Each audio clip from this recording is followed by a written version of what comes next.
Hola a todos, buenas tardes, bienvenidos a uno de los eventos que se ha organizado en los capítulos estudiantiles de la SPI Sección Ecuador. Mi nombre es María de los Ángeles Remaché, soy la Student Chapter Liaison de aquí de los capítulos estudiantiles de Ecuador. Antes de iniciar, muchas gracias por conectarse y una vez más poder inculcar en la parte académica de las universidades y sobre todo la aportación con la sociedad y la industria. En nuestro ciclo de conferencias que se está organizando se va a abarcar durante todo el año 2023, pero para iniciar este ciclo de conferencias de transición energética, sostenibilidad y petroquímica, le damos la bienvenida a Enid Carrión, nuestra invitada especial. Enid, bienvenida y muchas gracias por apoyarnos y seguir contribuyendo en la parte académica.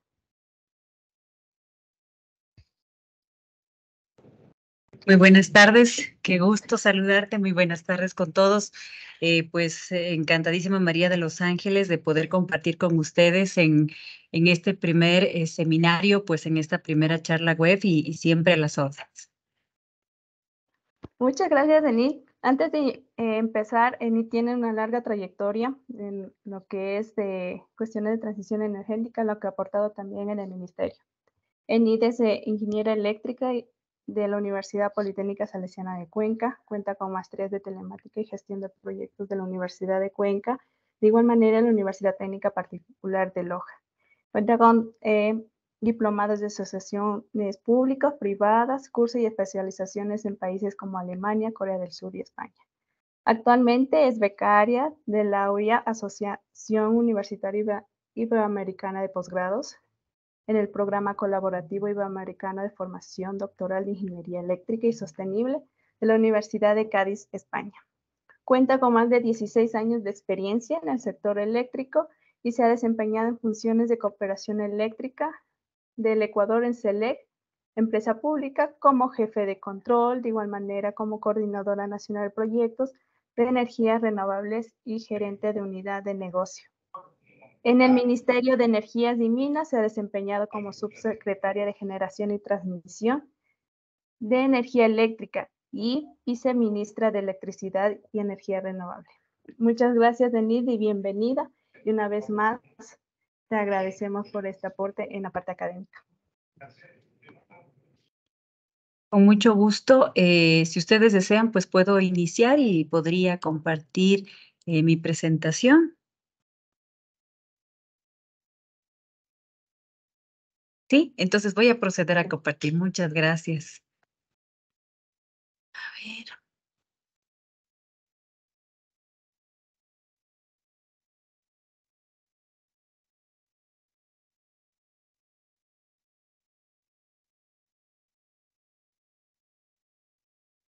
¿Me confirman, por favor, si se puede observar? Sí, se visualiza muy bien, Eli. Perfecto. Entonces, muchísimas gracias nuevamente por la invitación, estimada María de los Ángeles. Para mí un gusto el poder ser parte de este ciclo de conferencias relacionadas a la transición energética, sostenibilidad y petroquímica de la sección Ecuador de este capítulo de estudiantes de la SPE Internacional. Para iniciar, pues yo creo que es importante que conozcamos cómo fue evolucionando el consumo de energía primaria, ¿no? Esta gráfica nos muestra la evolución histórica del consumo de energía per cápita. Si ustedes ven, hace 2 o 3 millones de años, el hombre primitivo consumía 100 vatios, pero estos 100 vatios de consumo de energía, pues lo suplía únicamente con la alimentación, ¿sí? Entonces él tenía una alimentación que era suficiente porque era un hombre primitivo que no se dedicaba a la caza, únicamente vivía de la recolección de bayas, de frutos, y 100 vatios era lo que en equivalencia su cuerpo consumía de energía. Luego, la civilización, pues ahora y el hombre primitivo de Cromañón se volvió el hombre cazador, el hombre recolector, y comenzó a gastar mucha más energía en el momento de ir a la caza, a la pesca, y ya consumía 180 vatios. Luego este hombre cazador, recolector, se volvió un hombre de agricultura, una civilización agrícola primitiva, en donde ya trabajaba con ciertas herramientas manuales para sembrar, para recolectar, y claro, ya no consumía los 180 vatios, sino consumía 300 vatios de energía. Luego esta civilización agrícola primitiva pasa a ser una agrícola avanzada, en donde ya tiene el buey, ¿no es cierto?, los sistemas de arado, y claro, ya no consume los 300 vatios, sino los 500 vatios de energía. Pero luego la civilización da un salto a una civilización industrial, en donde pasa de consumir 500 vatios a consumir 3.500 vatios, porque ya comienza a hablar de la industria, comienza a hablar del transporte y se transforma en una civilización tecnológica, en donde ya tenemos no solamente el transporte eléctrico, todo el transporte aéreo, todas nuestras tecnologías de la comunicación, de la información y la domótica. Y claro, ahora este hombre tecnológico consume 12.000 vatios. Para suplir esta energía, teníamos primero los alimentos, ¿no es cierto? Pero luego comenzamos a utilizar el carbón, luego el uranio, luego el gas, luego el petróleo, pero en una cascada creciente, ¿no es cierto? Entonces utilizamos el carbón más el uranio, luego el carbón, el uranio más el gas, el carbón, uranio, gas más petróleo. Y actualmente queremos suplir esa necesidad de energía a través del uso de las energías renovables. Pero el tema es que conforme va desarrollándose la civilización humana, cada vez consumimos más energía. ¿Sí? En algunos estudios, la población crece hasta el año 2100 y luego se vuelve estática, se vuelve lineal. ¿Y por qué? Porque comienzan a existir menos fertilidad y también la decisión de tener menos hijos o no tener hijos. Entonces comienza a estandarizarse, a establecerse, a limitarse el crecimiento de la población. Pero mientras eso sucede, tenemos que poder dotar de energía, ¿no es cierto? Poder contar con energía para suplir la demanda de esta civilización que cada vez es más automatizada, es más demandante de energía.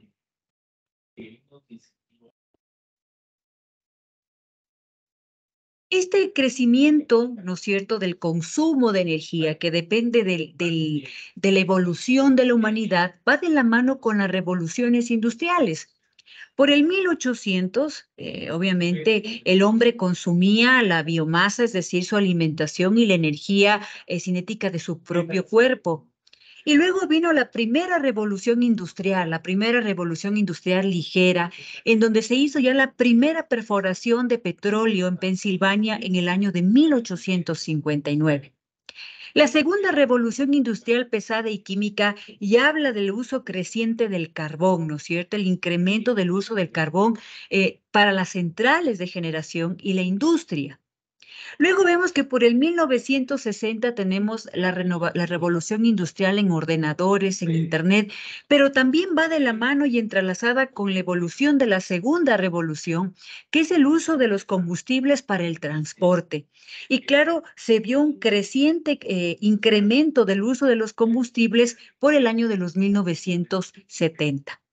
La cuarta revolución industrial ya nos habla de la inteligencia artificial, de la transformación digital, de la domótica, de la robótica. Y al 2020 vemos que el 78% de la energía que se produce en el mundo proviene de los combustibles fósiles. Entonces, miren, hemos pasado del consumo de la biomasa, de la energía cinética del cuerpo, a la primera perforación petrolera, al uso del carbón, ¿no es cierto?, al uso del transporte, a la revolución industrial, al Internet, a la domótica, a la transformación digital. Y ahora estamos en la quinta revolución. Y esta quinta revolución nos habla de la industria centrada en el humano, la resiliencia y la sostenibilidad. En este proceso, en esta revolución, hablamos de una transición, que es la necesidad de reducir las emisiones de gases de efecto invernadero causantes del cambio climático. Entonces, miren, conforme la humanidad ha ido desarrollándose desde el hombre de Cromañón hasta un hombre digital, ha ido necesitando consumir mucha más energía que proviene de ciertas fuentes, de ciertas energías primarias, pero que también va de la mano con la revolución industrial. Y lo que está en verde es justamente esta revolución industrial que habla de una sostenibilidad, que habla de la resiliencia, que habla de la calidad de vida, en la cual es imperioso reducir las emisiones de CO2. Pero esta transición es compleja, ¿no? Ya vamos a ver qué pasa con la transición. Esta es una gráfica bastante interesante porque une las dos fases, ¿no? Los procesos de transición, que son las revoluciones, y el consumo de la energía primaria.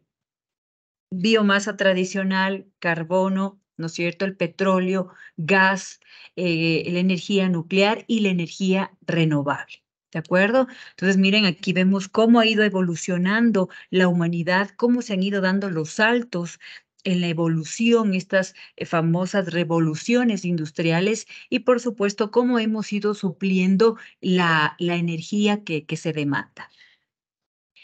La situación del mundo en REN 21, que es la revista, ¿no es cierto?, de energías renovables a nivel mundial en el año 2022, cierra su informe y dice que de toda la energía que se consume en el mundo, ¿no es cierto?, desde el año 2011 hasta el año 2021, pues el 62% de todo ese mix energético o de toda esa demanda de energía se cubre con combustibles fósiles.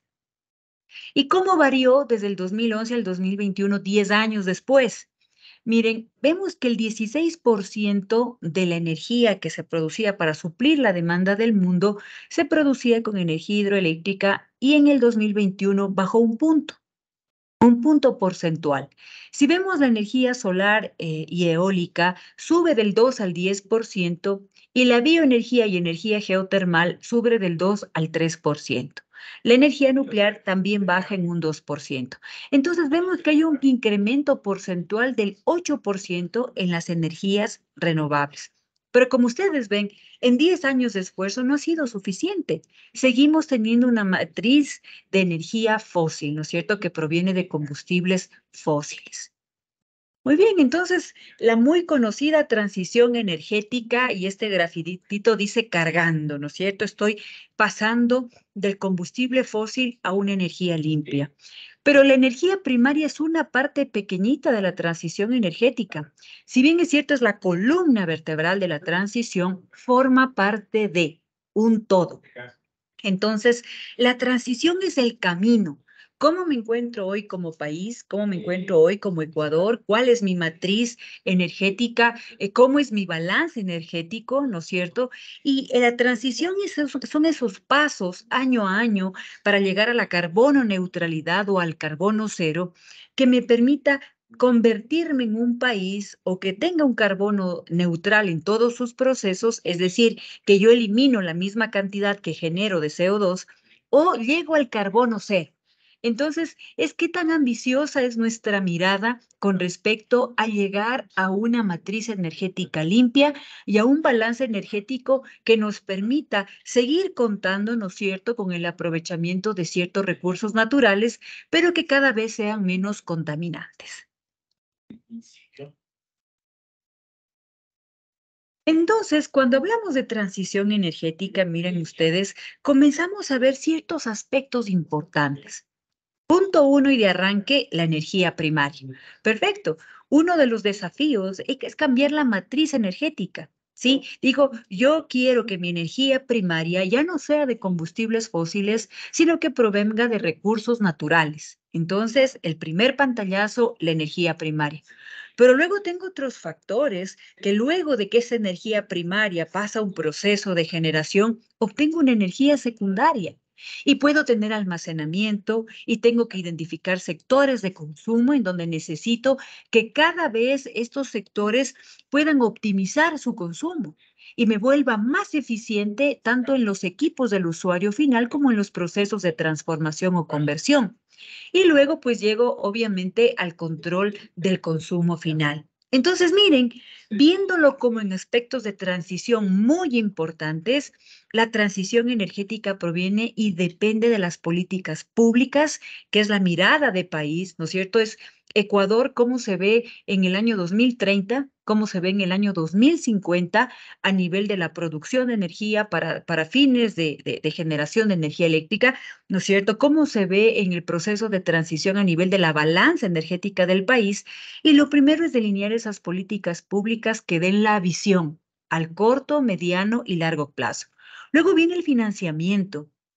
Porque si yo quiero transformar mi matriz de generación a energía limpia, entonces tengo que reemplazar centrales térmicas, tengo que instalar tal vez centrales de gas natural para que formen parte de la transición y eso requiere financiamiento. Recuerden que el concepto de central de generación proviene cuando estuvimos llenos de centrales térmicas a nivel mundial, porque la central se ubicaba en el centro de la demanda, entonces se llamaba central de generación. Cuando hablamos de las energías limpias, hablamos de las energías renovables, no están en el centro de la ciudad, están ubicadas en donde se encuentra el recurso, o en la montaña, o junto al río, en la cuenca hidrográfica. Entonces, necesito inversión para no solamente construir la central de generación, sino todo aquello que implica el proceso de transmisión, subtransmisión y distribución hasta llegar al usuario final. Y luego, obviamente, estos costos, este financiamiento, pues tiene que manejarse a través o de fondos públicos o a través de fondos de multilaterales o de cooperación. Entonces, si vemos los 4 bloques más importantes de la transición energética, vamos a hablar primero de la energía primaria, ¿cierto? Son todas las fuentes de energías naturales en su forma original e inalterada, como la energía solar, eólica, hidráulica, geotérmica, mareomotriz, biomasa, madera, depósitos de carbón, gas natural, petróleo, uranio, etcétera, que utilizo como energía primaria de base para que luego pase un proceso de conversión, un proceso de transmisión y almacenamiento hasta llegar al usuario final, ¿sí? Luego voy a la energía secundaria. La energía secundaria son los diferentes productos que provienen de los centros de transformación y cuyo destino son los diversos sectores de consumo. Entre ellos está la electricidad, el gas licuado de petróleo, las gasolinas, el querosene, el diesel oil, el fuel oil, entre otros. Es decir, la energía primaria, la energía puede ser, por ejemplo, la irradiancia global media del sol, pasa un proceso de transformación, es decir, pasa a través del panel solar, se produce energía eléctrica y la energía eléctrica ya es mi energía secundaria, ¿sí? Que es la que va a llevarse hacia los centros de consumo. Cuando hablamos de los centros de consumo, está la industria, el transporte, el sector residencial, ¿no es cierto? Es la energía utilizada por el sector energético para su funcionamiento en etapas como producción, transformación, transporte, distribución y almacenamiento. Y la parte cuarta, que es el control de consumo, lo vamos a ver después, ¿sí? Entonces, miren, cuando hablo de transición energética, energía primaria, que ahí sí vemos el cambio de la matriz de generación, está justamente en la energía primaria, en utilizar varias fuentes de energía, varias energías primarias como la energía del sol, del viento, del agua, del interior de la tierra, de la fuerza del mar, de las olas, ¿no es cierto? Es mi energía primaria. Luego viene un proceso de conversión y en este proceso de conversión tengo centrales eólicas, solares, de biomasa, hidroeléctricas, etcétera. Luego tiene una fase de almacenamiento y transmisión y luego llega al usuario final. Entonces, si pongo un ejemplo, la energía del sol, ¿no es cierto? La energía solar pasa a la conversión, que es un panel solar, se transforma en electricidad. De la electricidad yo la puedo almacenar a través de centros de almacenamiento, estos BESS, y también la puedo transmitir, ¿no es cierto? Y llega aquí a mi usuario final. El usuario residencial, el comercial, el industrial, las fábricas, las industrias, o también puedo exportar. Entonces, este es mi proceso de conversión y la transición va a optimizar cada uno de estas fases. ¿Sí? En que si yo hablo de energía primaria, utiliza energía limpia, se habla en procesos de conversión cada vez más eficientes que con menor energía produzcan más energía secundaria, cómo puedo almacenar, cómo puedo transportar disminuyendo las pérdidas y claro, cómo el usuario final también se vuelve un usuario que tenga equipos, que tenga una carga cada vez más optimizada, ¿no es cierto?, de mejores prestaciones y que no tenga tantas pérdidas. Lo propio con el petróleo y el carbón. Yo tengo como energía primaria el petróleo, el carbón, se transforma, ¿no es cierto? Este petróleo crudo llega a un proceso de refinamiento, se vuelve en un combustible, por ejemplo, lo puedo almacenar y lo distribuyo para la industria, para el transporte aéreo, el transporte pesado, el transporte domiciliario. Entonces, miren, estos son las partes de mi proceso desde la energía primaria hasta llegar al usuario final. Si hablo de la energía primaria, ¿no es cierto? Es obviamente mi fuente, es la energía que va a sufrir un proceso de transformación. El sol, el agua, el viento, la biomasa, la fuerza del mar, la fuerza del oleaje, la energía dentro de la tierra, el petróleo, el carbón, el gas natural. Entonces, esa es mi energía primaria. Y la primera foco, la primera fotografía de la transición es que esta energía primaria vaya desplazando a los combustibles fósiles, desplace al petróleo, el gas natural desplace al petróleo, ciclos combinados desplacen al petróleo, cada vez tener una energía primaria menos contaminante. Luego, obviamente, los procesos de conversión, ¿no es cierto? Las centrales de generación, la refinería, biorefinerías y obviamente en el proceso de conversión y la transmisión existe algunos vectores energéticos como el hidrógeno. ¿De acuerdo? Y luego puedo almacenar previo a distribuir, siempre buscando la optimización en la distribución para no tener pérdidas. Y en el usuario final, que cada día crece más usuarios, más demandas, porque como veíamos, la población crece hasta el 2100, en donde se llega en cierta manera a volver estática, pero cada vez que crece la demanda de energía a nivel poblacional, pues eso significa que necesito mayor generación en mi sistema nacional interconectado. Entonces, miren, este es un balance energético tipo, ¿sí? Tengo mi energía primaria, el petróleo, la biomasa, el carbón, gas natural, la hidroelectricidad, la energía solar, eólica, geotérmica, biogás, y luego todo esto se transforma en mi oferta de energía primaria. Pasan unos procesos de refinamiento, pasan unos procesos para producción de electricidad y luego esta energía secundaria se vuelve en mi energía disponible. Y es esta energía disponible la que va a atender a los diferentes sectores de consumo hasta llegar al usuario final. Entonces, por ejemplo, aquí ustedes tienen una refinería, tienen unas centrales de generación, todo aquello que viene directo acá va a ser una energía secundaria disponible para el sector industrial, el sector transporte, comercial, público y residencial, autoconsumo y no energético. Entonces, esta es la gráfica tipo de un balance energético.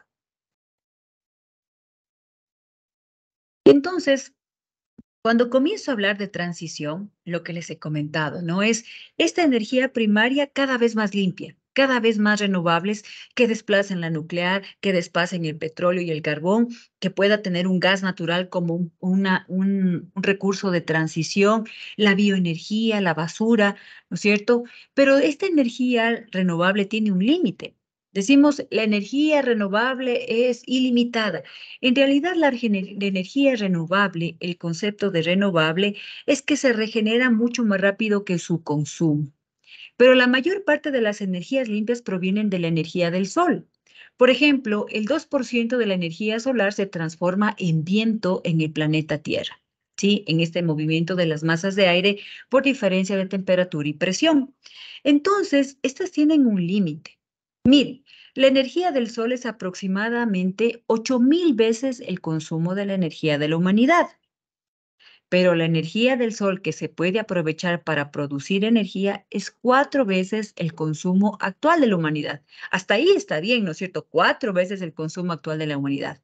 Pero como existen limitaciones físicas de transformación, de almacenamiento, que provoca aproximadamente que el 40% de la demanda de energía del mundo se pueda suplir con energías renovables. Entonces, del universo de 8.000 veces a que luego solo puedo aprovechar el 4 y que luego por todas mis limitaciones físicas puedo aprovechar hasta el 40, pues eso me hace repensar y digo que con el índice de crecimiento actual del consumo, en 70 años aproximadamente, yo podría agotar todo el potencial que tengo para producir energía limpia. La parte del petróleo y el carbón tienen también un límite natural, ¿no es cierto? Ustedes conocen esta curva del petróleo, ¿no es cierto? Desde los 1900, cómo ha ido creciendo, ha llegado a su plenitud y luego ha llegado a un punto en donde ha empezado a decrecer y claro, cada vez extraer más petróleo se vuelve muchísimo más caro porque es un petróleo que está en ubicaciones profundas, que se vuelve o es un petróleo pesado y necesito invertir cada vez más dinero para poderlo extraer. La transición energética tiene todos estos procesos de conversión, generación de energía eléctrica, almacenamiento, refinerías y biorefinerías.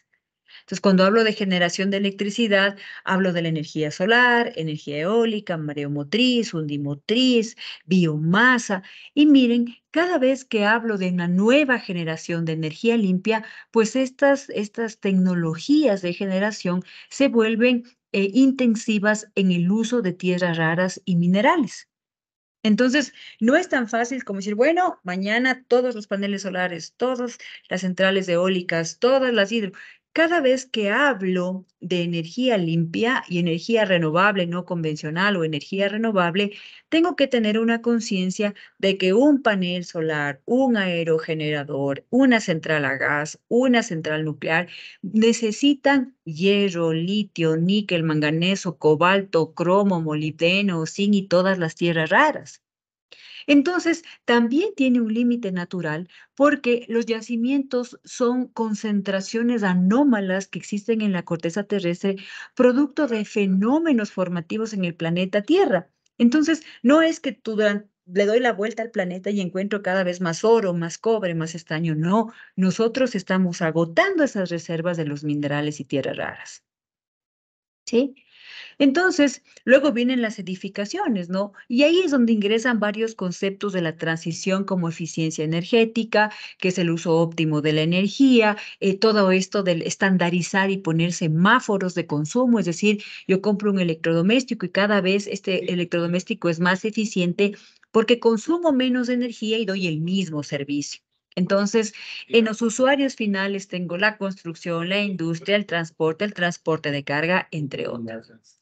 Y claro, esta gráfica es bastante interesante, se parece mucho a la que vimos al inicio, y estas son las 5 olas de la innovación, ¿no? La primera ola habla de la fuerza del agua, los textiles del hierro, la segunda ola ya habla del poder de la locomoción, del hierro también, del acero. Luego, miren, en la tercera ola hablamos ya de temas de electricidad, de química, de combustión interna, de los motores de los vehículos.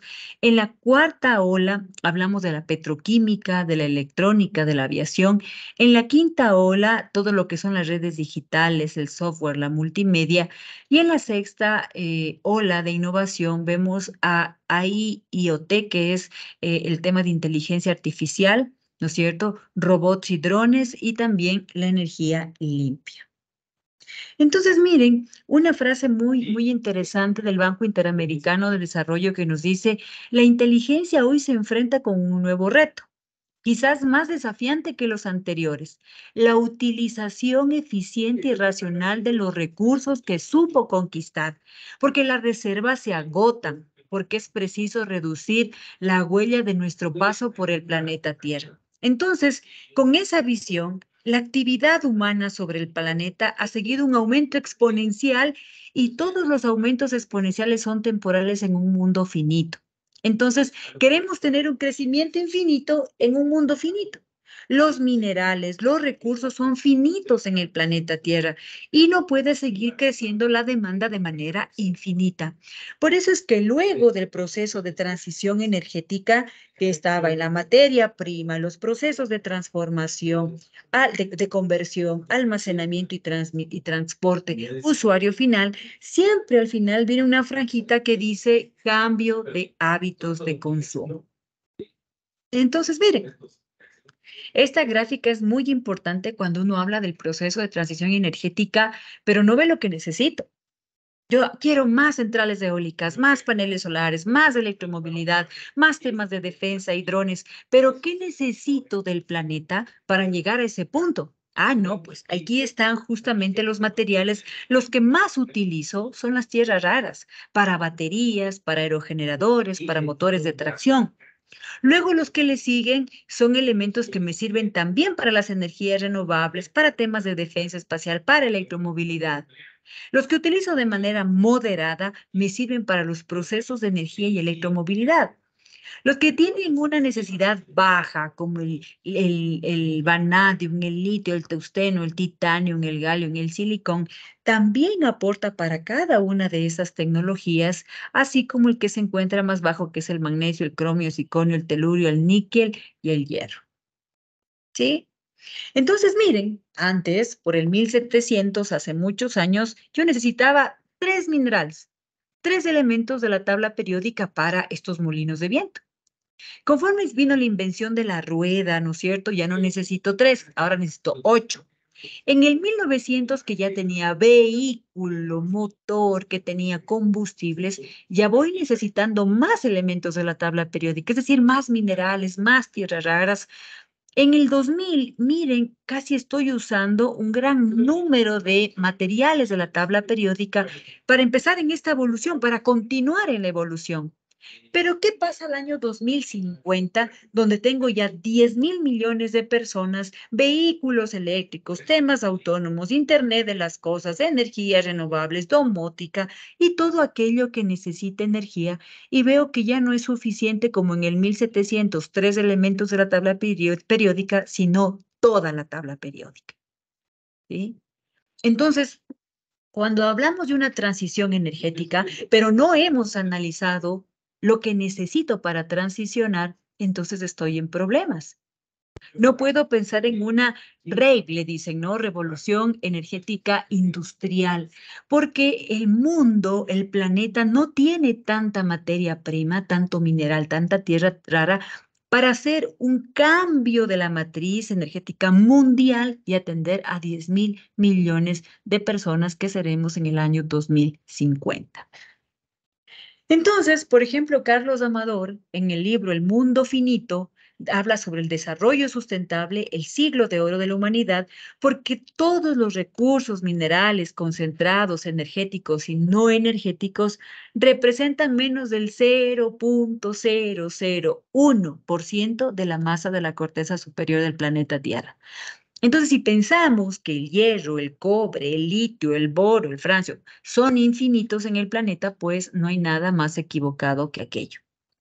Un depósito mineral es una rareza de la corteza terrestre. Solo se da cuando ocurre una combinación de procesos naturales y geológicos, y estos procesos son extremadamente lentos en comparación con la vida de un ser humano. Y claro, Alicia Valero en su libro Tanatia nos dice el destino de los recursos naturales, de los recursos minerales del planeta Tierra. Ojo, ¿cierto? Y claro, si no hacemos nada, esta fotografía es de un informe del IPCC, que es este Comité de Expertos del Cambio Climático.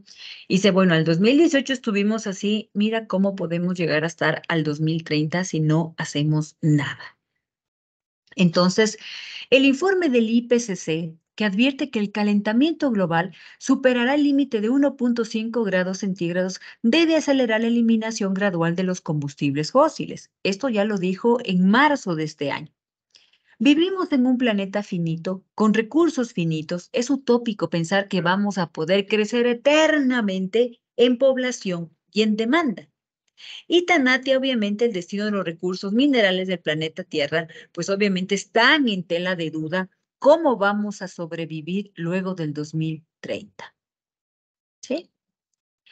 Luego vamos a hablar de la última parte, que era el último bloquecito del control de consumo. El uso racional de la energía, optimizado y eficiente, es necesaria la innovación y desarrollo de nuevas tecnologías en un equilibrio con la naturaleza. La eficiencia en la construcción, acciones bioclimáticas, entre otros. Entonces, este gráfico, ¿no es cierto? Miren, habla de la transición energética y de su complejidad. Energía primaria, renovables, nuclear, gas natural, petróleo, cobre, bioenergía, etc. Conversión, centrales de generación, refinación, biorefinación. Y obviamente en todos estos procesos yo puedo hacer captura de carbono. Captura de carbono que luego o me permite crear un combustible sintético o esta me permite pues esta captura de carbono pues me permite también optimizarse en los procesos de generación. Luego tengo el almacenamiento y la entrega, ¿no? Miren ustedes que aquí tienen un vector energético que es el hidrógeno y la producción de amoníaco verde, pero también pueden tener almacenamiento. El almacenamiento puede estar ahora en los sistemas eléctricos de potencia o en la generación y almacenamiento, en la transmisión y almacenamiento, en la distribución y almacenamiento. El almacenamiento está presente en todas estas fases de los CEPs. ¿Sí? Y luego, obviamente, tengo ya mi usuario final en donde tengo toda la demanda de mi país incluida. Hay algunos hitos importantes dentro del proceso de transición energética. La mayoría de los países toma como fundamento mi visión al 2030 y mi visión al 2050. Entonces, hay algunos países que ya han iniciado su proceso de transición. Por ejemplo, Colombia tiene una hoja de ruta de la transición energética, Perú también tiene la planificación de la transición, Brasil tiene su hoja de ruta de transición, Chile tiene su hoja de ruta de transición. Y claro, se marcaron varios hitos. Por ejemplo, en el año 2021, la idea era no abrir más centrales de carbón ni de sin captura de carbono, no aprobar nuevos desarrollos de petróleo y gas ni nuevas aperturas de las minas de carbón. Al 2025, no más ventas de calderas a gas. Al 2030, acceso universal a la energía, carbono neutralidad. En nuevos edificios, 60% de los autos vendidos son eléctricos, cierre de centrales a carbón sin captura en economías desarrolladas. Ujú. En el 2035, la mayoría de las ventas de equipamientos son de máxima eficiencia. Recuerden que esto va anclado con el usuario final. El 50% de los camiones vendidos son eléctricos y la generación eléctrica en economía de desarrollo mayormente es neutral al carbono. Luego, en el 2040, hablamos que el 50% de los combustibles usados en la activación son bajos en carbono, generación eléctrica global neutral en carbono, cierre de centrales térmicas a carbón y petróleo en todo el mundo. Y al 2045, miren, tengo el 50% de la demanda de calefacción y bombas de calor, el 70% de la electricidad global a partir de fundamentos renovables. Entonces, miren, cada hito, en cada periodo, en cada año, ha estado suplido por estas generaciones, ¿no? En la industria, en el transporte, en el edificio, y obviamente la parte que más nos interesa es ir cumpliendo estos hitos. A nivel mundial existe muchísima nueva capacidad instalada a nivel de recursos solares, eólicos y electromovilidad. ¿Sí? Entonces, aquí vemos cómo la energía limpia ha ido creciendo con respecto a la demanda, ¿sí? Entonces, la energía limpia son los cuadritos verdes. Del 2017 al 2022, él ya tenía, ¿no es cierto? Del 2000 al 2022, pues vemos un incremento del 30 al 56% del uso de litio. Lo propio con el níquel, el cobalto y el neodimio. Y luego, sí, claro, miren, en el año 2017, pues yo tenía muchísimo menor consumo de este tipo de materiales. Hasta ahí preguntas, por favor. Sí, tenemos una pregunta, Denise. Sebastián nos menciona, muy felicitaciones, la expositora muy clara la presentación. Ecuador se encuentra en el lugar 78 del ranking de energía renovable del World Economic Forum entre los últimos de Sudamérica. ¿Cuál considera que puede ser el camino que debemos tomar como país para poder mejorar nuestro proceso de transición energética y que las energías renovables logren tener el impulso necesario si, por ejemplo, tenemos derivados de combustibles fósiles aún subsidio. Perfecto, perfecto. Mira, y qué bueno que va la pregunta por ahí. No somos de los últimos, más bien nuestra matriz es bastante limpia, ¿no? En la región. Somos de los más limpios que existen en la región, de hecho. Voy a saltarme un poquito porque esta es la demanda de los minerales que se necesitan en el proceso de transición y me voy a ir un poquito al desafío de la transición energética en nuestro país. Este es el balance energético, ojo, este es el balance energético que ve toda la demanda de energía hablando de la materia prima, petróleo, gas natural, hidroelectricidad y otras materias, para atender todo, la industria, el transporte, la vivienda, el tema residencial, la construcción, etc. Entonces, este es el balance energético país del año 2021.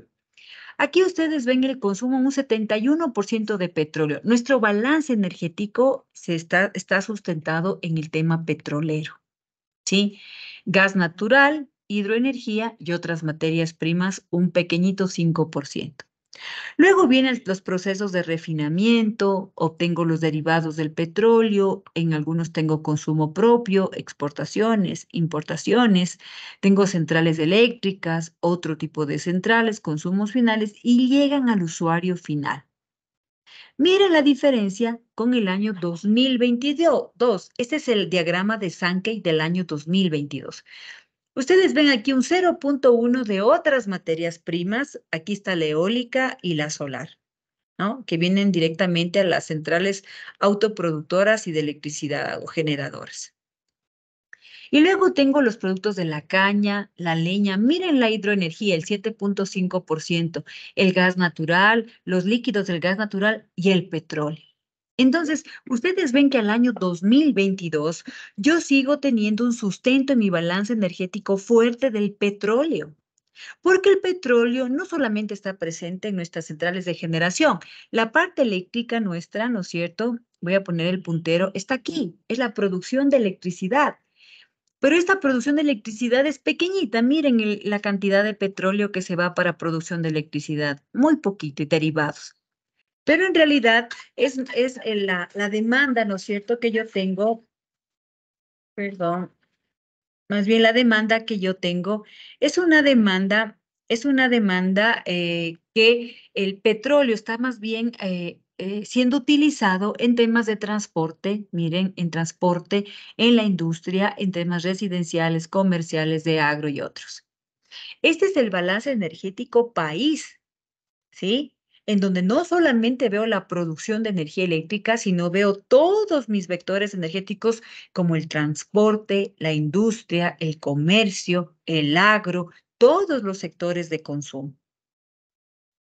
Y si me voy al plan maestro de electricidad, pues nuestro plan maestro de electricidad es esta partecita de aquí, es esto de aquí, miren, centrales y autoproductores de electricidad, es esta pequeñita.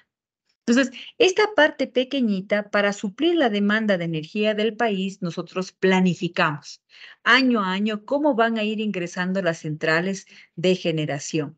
Y si vemos hoy, a fecha 3 de agosto del año 2023, miren cómo se está haciendo el despacho operativo en tiempo real, que podemos verlo desde la página del SENACE. Toda la producción de energía del día de hoy, el 92% es hidro, ¿sí? Y en esta pequeña partecita, ¿sí? Es otro tipo de generación. Esta de no convencionales, la calidad del servicio y gas natural. Pero si ustedes se dan cuenta, en estos meses yo tengo buena hidrología, por lo tanto aprovecho al máximo la hidroelectricidad. Y aquí están mis centrales: Coca-Codo Sinclair, Molino, Agoyán San Francisco, Sopladora, Mina San Francisco, del Tanizagua, Mazar y otras. Entonces, claro, nuestra matriz energética es bastante buena. Miren, 92% proviene de energía limpia en los meses que tengo buena hidrología. Cuando tengo mala hidrología y me toca ingresar todas las centrales térmicas, va por el 62% la hidroelectricidad y baja la hidroelectricidad y aumenta la generación térmica. Pero ¿por qué nos hemos ido por tantas hidroeléctricas? Pues la respuesta es muy sencilla. Nuestro país tiene la mayor cantidad de recurso hídrico por kilómetro cuadrado en el mundo. Entonces, nuestro recurso abundante es el agua. Sin embargo, nos volvemos demasiado vulnerables porque nos toca, ¿no es cierto?, este recurso hídrico. Tenemos meses de estaciones de baja hidrología, de alta hidrología, pero a eso súmenle los efectos del cambio climático en donde vuelve o inviernos severos o extremas sequías. Entonces, esa vulnerabilidad a los impactos del cambio climático nos hacen repensar la matriz y comenzar a soñar en una matriz diversificada, ya no solo ya no solo térmica, porque nuestra matriz es hidrotérmica, sino incorporar centrales de generación solares, eólicas de gran escala, geotermia, biomasa, que ayuden a diversificar el mix y que me quiten la vulnerabilidad que tiene actualmente el recurso hídrico. En la siguiente gráfica, en la siguiente, miren, vemos cómo ha estado el comportamiento anual. De enero hasta este mes de agosto, todo lo que ustedes ven, el área abajo, la curva, es energía. Es el recurso azul que proviene de la parte hidráulica. La partecita café es otra generación, como les decía, las energías no convencionales, más temas de calidad de servicio y gas natural. Esta parte moradita es la exportación. Yo exporté energía, estoy vendiendo energía a Colombia, Perú, y lo estoy haciendo desde enero, febrero, marzo, abril, miren, mayo, junio. Aquí en agosto estoy volviendo a vender. Y claro, eso es muy importante, ¿no es cierto? Porque nos permite tener ingresos, sobre todo en estas épocas en donde nuestros países vecinos tienen sistemas climatológicos diferentes. Entonces, el balance energético total del Ecuador, hablando en millones de barriles equivalentes de petróleo, en el 2010 era de 78,86 millones de BEP, pero en el año 2020 tenemos 93,49 millones de barriles equivalentes de petróleo en el balance energético. Es decir, la demanda energética en el Ecuador incrementó un 18,5%. ¿Cuáles son los principales energéticos que consumen? La industria, el 17,4%, la parte residencial, el 13,9%, el servicio público, el 6%, el agro, la pesca y la minería, el 1,2%, otros, el 8,1%, pero el sector energético que más consume es el transporte, que consume el 48,9%. ¿Sí? Entonces el Ecuador trata de normar, ¿sí?, todo lo que es el proceso de transición. Como ustedes ven, transición no solamente es el cambio de la energía primaria, es eso, más los procesos de conversión, más almacenamiento y transporte, más eficiencia en el consumo final. Y cuando hablo de eficiencia en el consumo final, hablamos de eficiencia energética. Entonces, el Ecuador cuenta con toda la normativa necesaria para establecer procesos rigurosos de eficiencia energética. Primero, la Constitución, que nos habla del consumo óptimo de la energía, ¿no es cierto?, de los recursos, la Ley Orgánica de Eficiencia Energética, la Ley Orgánica del Servicio Público de Energía Eléctrica, regulaciones, resoluciones, acuerdos y otras normas. El Plan Nacional de Desarrollo, los instrumentos de planificación energética, y nosotros como país somos suscriptores de los Objetivos de Desarrollo Sostenible, del COP21, del ECPA, que es la Alianza de Energías Climáticas de las Américas, y que obviamente nos hemos comprometido a un uso adecuado de la energía. También hablando de energía, pues estamos fomentando los sistemas de gestión de la energía, ¿sí?, en industrias ecuatorianas, así como la optimización de los sistemas y la socialización de las mejores prácticas. Hemos abierto una red de aprendizaje en gestión de la energía con la participación de las industrias para implementar la ISO 50001, que es de gestión energética. Capacitación, difusión, ejecución de campañas, eventos formativos. Y miren esto que es súper interesante, ¿no? La reglamentación técnica ecuatoriana, que es la RTE en eficiencia energética, que se aplica en alumbrado público, televisores, refrigeradores, equipos de aire acondicionado, transformadores, cocinas de inducción, entre otras. Entonces, hemos procedido a semaforizar, ¿no es cierto? Para que en el mercado, cuando ingresan estos equipos, estos electrodomésticos, pues puedan ser eficientes, seguros, de calidad y respetuosos con el medio ambiente. Miren, aparte en la normativa de eficiencia energética, tenemos también la Estrategia Nacional de Economía Circular, que incorpora una plataforma de intercambio para poder establecer, ¿no es cierto?, el tema de los residuos industriales, residenciales, construcción, esquemas de certificación para productos y para empresas. Tenemos la norma ecuatoriana de la construcción, que es la NEC, que es la eficiencia energética en edificaciones residenciales, climatización y energías renovables para el calentamiento de agua. Sí, miren, tenemos la normativa de eficiencia energética a través del Plan de Movilidad Sostenible para el sector eléctrico ecuatoriano, que permite fomentar la electromovilidad en el país e incorporar mecanismos tendientes a reducir el impacto de los gases de efecto invernadero y generar incentivos y beneficios para todos los involucrados. Y el etiquetado, ¿no? Que mostramos en la grafiquita de rendimiento energético para nuevos vehículos, la implementación progresiva de la etiqueta vehicular por parte de las empresas comercializadoras de los vehículos. Entonces, el desafío del Ecuador es mantener el equilibrio, desarrollo y preservar el ecosistema. Porque no puedo decir, ¿saben qué? A ver, mañana ya listo, no vamos a explotar minas, no vamos a explotar petróleo. ¿Y dónde queda la transición energética? Si para usted tener paneles solares, aerogeneradores, necesita minerales, ¿no es cierto? Usted necesita minerales, necesita tierras raras, pero tiene que mantenerse un equilibrio.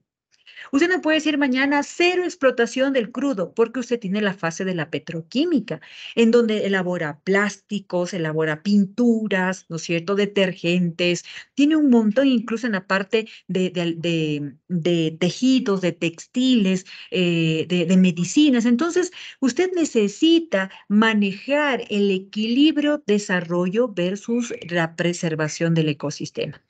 Si hay una persona que cree en la transición energética y dice que no cree en explotación minera, estamos dándonos un disparo en el propio pie, porque no podemos hablar de fabricar más aerogeneradores, más paneles solares, más baterías, más electromovilidad, si usted no tiene una explotación sostenida del sistema, de los temas mineros y tierras raras. Entonces, el desafío del Ecuador es preservar a través de una balanza, mantener en balance el desarrollo del país y el uso de los recursos naturales.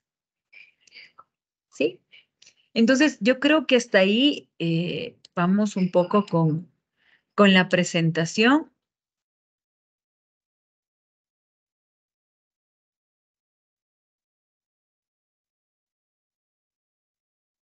Hola.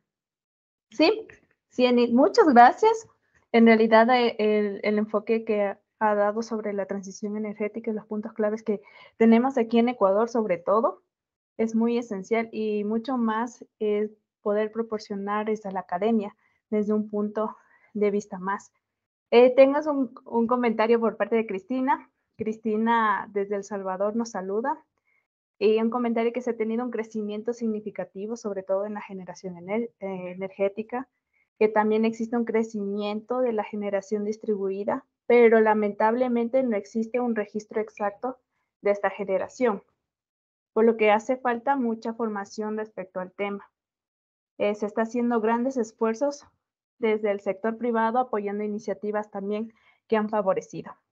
Es un comentario súper positivo por parte de Cristina desde El Salvador y eso es muy esencial sobre todo. Por eso fue el énfasis de realizar este ciclo de conferencia junto con los capítulos estudiantiles de aquí de Ecuador, porque en la parte de la academia tienen no solo la industria, en este caso de petróleos, sino que son de carreras multidisciplinarias y que van uniendo a cada uno para favorecer.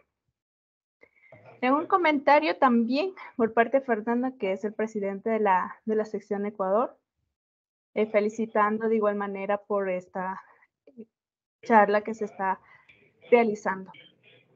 Y sobre todo también Comparto con la idea de Fernando que claramente se necesita para poder realizar sobre la transición energética, es necesario también reforzar necesidades y contar con los recursos en Ecuador. Ese proviene de la venta de petróleo y desarrollo de la industria, incluso de la minería.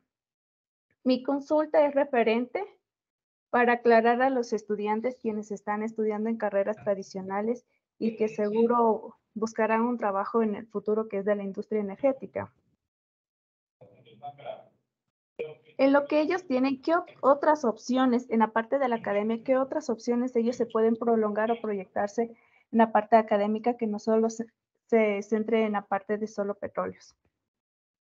Bueno, mira, yo creo que el tema de las ingenierías per se, pues son unas carreras bastante interesantes en donde cuando hablamos del sector energético, hablamos de petróleo, hablamos de los recursos, hablamos de la producción de energía eléctrica, hablamos del desarrollo de las energías limpias, hablamos de almacenamiento a gran escala, de lo que es movilidad eléctrica. Pero siempre va de la mano, por ejemplo, la ingeniería química, la mejora de los procesos, el uso del hidrógeno, el hidrógeno verde, el gris, el rosa. Hablamos del tema del uso de las baterías, cómo a nivel de almacenamiento desplazamos ciertos materiales costosos por minerales o elementos químicos más nobles. Entonces, vemos que en realidad todas las ingenierías tienen muchísimo trabajo, tienen muchísima participación. Cuando uno construye una central de generación, ingresan desde los ingenieros geotécnicos, los geólogos, los ambientales, los civiles, los mecánicos, los electromecánicos, los eléctricos, los de logística. En realidad, yo creo que dentro del procesos productivos de generación, de transmisión, de la parte petroquímica, de la parte petrolera, de la parte minera, pues son zonas o asideros de gran cantidad de ingenierías, pues que a nivel de la academia abren la puerta a los estudiantes para capacitarlos y que luego seguro que sí van a tener espacios dentro del mundo profesional. Y eso es totalmente de acuerdo, porque muchas veces todo eso de la industria está vinculado a todas las carreras multidisciplinarias. Se necesita una de la otra para poder continuar y cumplir con la proyección y así solventar todas las necesidades aquí en el país, sobre todo. Una parte también, Steven, nos realiza es un pequeño comentario de igual manera. Desde la gestión social ahora tengo claro cómo implementar proyectos de transición energética de un enfoque hacia el desarrollo sostenible. Muchas gracias por el webinar, muy enriquecedor el temario y nos saluda desde UPSE de la Universidad de Santa Elena. Qué gusto, De no. igual manera, Miren, siempre yo he escuchado el tema de transición, como que sí, hay que hacer la transición energética y vamos, energía limpia, pero el proceso de transición es un poquito más complejo porque obedece a todas las fases, desde la energía primaria, la conversión, el transporte y almacenamiento, el usuario final y los temas de eficiencia energética, energía limpia desde la energía primaria, procesos de conversión mucho más innovadores, tecnificados. Ya hablamos de las biorefinerías, captura de CO2 para que con captura de CO2 para que con el hidrógeno yo haga combustibles sintéticos, almacenamiento en todos los sistemas, en la generación, en la transmisión, en la distribución. Y obviamente cada vez electrodomésticos, cada vez cargas mucho más optimizadas, ¿no? Mucho más eficientes que consumen menos energía, pero que cumplen la misma función. claro que sí. De igual manera, Patricio está encantado con la parte de la temática que se ha realizado, ya tiene una visión más coherente sobre el tema en la que él puede ya proyectarse, sobre todo en futuros proyectos. De igual manera, te felicita Enid y muchas gracias de Muchas gracias a ustedes. Y de igual manera, Fernando Lucero, él también es parte de la academia de la Universidad Central. Entonces, él realiza un comentario de que considera que las tecnologías de captura y almacenamiento de carbono se pueden implementar en la región y en el país, como lo están haciendo otros países desarrollados. para mitigar las emisiones de gas de efecto invernadero y facilitar sobre todo la transición energética. Entonces, es un punto clave que desde la academia buscar otras proyecciones futuras que beneficien sobre todo en la parte económica, social y ambiental aquí en Ecuador y sobre todo a nivel mundial. Correcto, la captura de carbono es súper importante. Miren que dentro de los procesos, la Agencia Internacional de las Energías habla sobre 5 elementos claves dentro de la transición. Entonces, primero, energía limpia, ¿no es cierto? Cambiar el tema de la energía primaria. Luego habla el desarrollo del hidrógeno como un vector energético de almacenamiento. Muy importante, o para el transporte pesado, para la industria o el almacenamiento a gran escala. Luego del desarrollo del hidrógeno habla de la eficiencia energética y el uso óptimo de la energía. Habla de la captura de CO2. También lo ve en procesos propios y en aquellos que no puedo controlar. O sea, yo puedo controlar, no sé, mejorar y optimizar los procesos de refinamiento, mis procesos en la industria, pero hay ciertos que ya no puedo controlar, ya no puedo reducir más las emisiones de CO2. Entonces procedo a hacer captura de carbono para inyección en tierra o para luego, como les decía, con el hidrógeno hacer temas sintéticos, ¿no es cierto? Y luego el uso de las biomasas, o sea, todo aquello que provenga de la bioenergía, incluso el aprovechamiento de los residuos sólidos, tanto a nivel domiciliario como sanitario para producción de energía, porque ahí ataco a dos problemas, el problema de la contaminación por basura y genero electricidad. Y eso es totalmente de acuerdo, porque le comento que en la parte de la academia aquí en Ecuador hay petroquímica, entonces no es tan potenciado, entonces sería desde aquí, desde la academia, seguir fomentando y darles a conocer sobre en ese aspecto, porque se ha trabajado y en eso también mi persona ha estado, realizar de la captura del carbono, obtener productos sintéticos como el amoníaco, que es para fertilizantes, la obtención de hidrógeno, que es también otro aspecto, la producción de ácido sulfúrico. Entonces son desde la en la parte de la industria, tiene varias vías, varios proyectos que se pueden mejorar. Y ese es el objetivo de aquí. También poder desde la academia, los chicos que tengan una visión súper amplia, que puedan proyectarse y no centrarse solo a una cosa, a una materia, sino que en la carrera que ellos siguen, que ellos potencian, la puedan direccionar en otros aspectos que tengan en ese apoyo. Correcto. Hola, los perdí un ratito. Sí, justamente estaba leyendo algunos mensajes de agradecimiento y felicitaciones de mí también por este pequeño espacio para poder y seguir contribuyendo con la academia y con la sociedad. Nos saluda Kevin. Kevin, muchas felicitaciones a ti, Eni. Eh, Ecuador como parte tiene mucho que hacer, pero de igual manera el transmitir el conocimiento sobre las relaciones sobre las energías renovables y la transición energética es muy fundamental. Nos saluda desde Honduras. Muchas gracias. No, pues, estimada María de los Ángeles, para mí un gusto el poder compartir con ustedes, siempre a las órdenes. En realidad, estas iniciativas por parte de los alumnos, por parte de la academia, yo creo que tienen que ser replicadas, compartidas, promulgadas, porque justamente lo que nos hace falta es eso, ¿no? Es ir aprendiendo más, conociendo más y todos aprendemos cada día.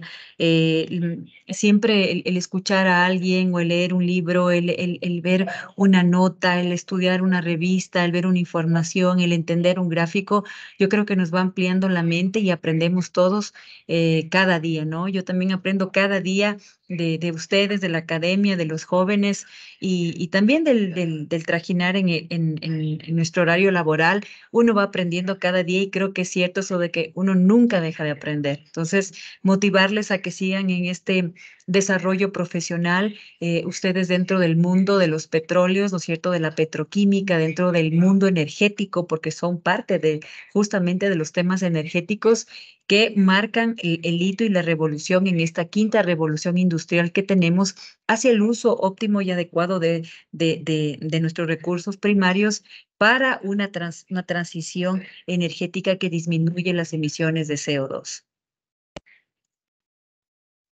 Efectivamente. Muchas gracias, Enid, por tu tiempo. Te agradecemos en mucho nombre de los capítulos estudiantiles de la sección Ecuador y también de la parte de los jóvenes profesionales quienes estamos impulsando estas iniciativas para involucrar a la academia con la sociedad y justamente con la industria para cambiar nuestra perspectiva y seguir aportando en proyectos futuros aquí en Ecuador y en el exterior. De dejar nuestro nombre de que estamos contribuyendo a la sociedad también. Te Claro que sí, agradezco, adelante. te agradezco mucho, Eni, por tu tiempo y una vez más a los asistentes que nos acompañaron hoy. Muchas gracias por acompañarme y espero que este ciclo de conferencia, que es un inicio que de aquí se va a prolongar hasta el final del año, se siga este tipo de iniciativas y sea de refuerzo, de gusto y también de conocimiento y contribución para nosotros como personas y a la sociedad. Muchas gracias, Enid, Muchísimas gracias a y a ustedes y todos a todos también. los Muchas presentes. gracias. Una linda tarde. Hasta Igualmente, luego. muchas gracias.